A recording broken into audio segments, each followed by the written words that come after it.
We all know about the Concorde, the first and only supersonic passenger airplane capable of traveling at supersonic speeds and retired in 2003. EADS filed a patent for a new supersonic airliner in 2010 and it just got approved by the US Patent Office a few months ago. Although chances are this Concorde 2.0 will never be produced, EADS is known to file a lot of patents, I couldn't pass the opportunity to try it out.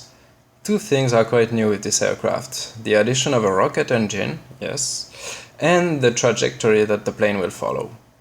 Takeoff and climbing is operated on two small jet engines located at the front of the craft.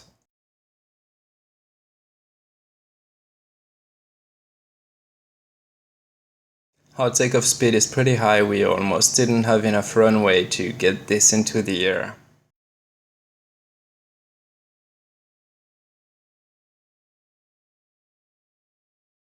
Once we reach a certain altitude, it's time to ignite the rocket engine and climb at a near vertical trajectory up to the edge of the stratosphere, that is 35 kilometers on Earth and about 17 on Kerbal.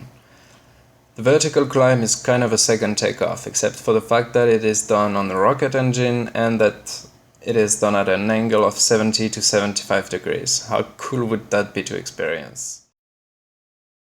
At this point, I was supposed to have retracted the engines that are on the front of the plane, but I didn't have any solution to do so except for, dropping them and saying I've retracted them, so I left them there, and too bad for the additional drag.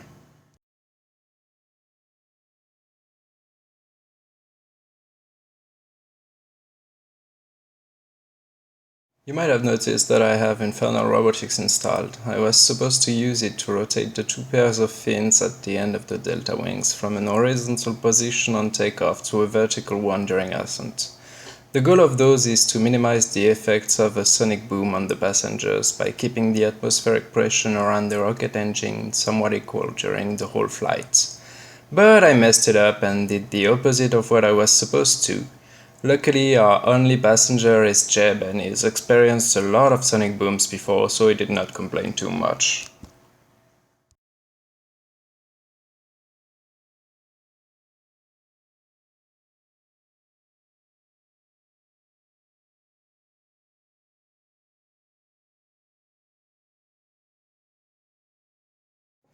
Once we are at the edge of the stratosphere, it is time to flatten our trajectory. At this point, the air is still present, but it introduces a lot less drag. We can ignite our powerful ramjets, which are situated under the delta wings, and we can shut down our rocket engine to accelerate up to Mach 4.5.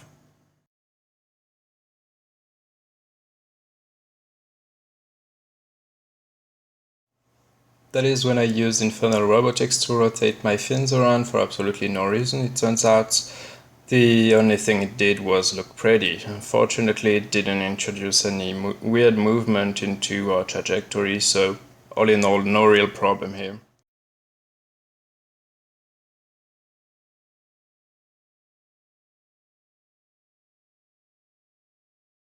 Now I'm juggling between altitude, trajectory, air intake and thrust from the ramjets to try and build some horizontal speed. I had to pitch down to do so.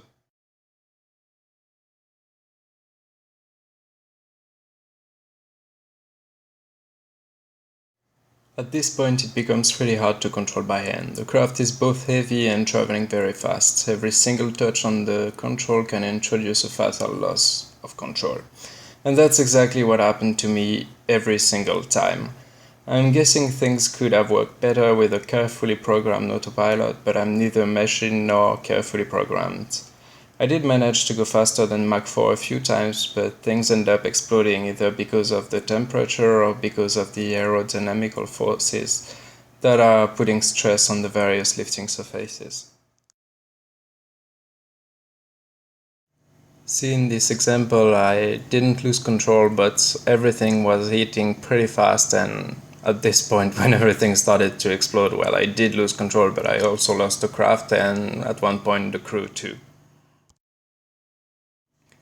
It was Crazy Kerman trying crazy technologies for you. Don't forget to subscribe for more and have a nice day in space.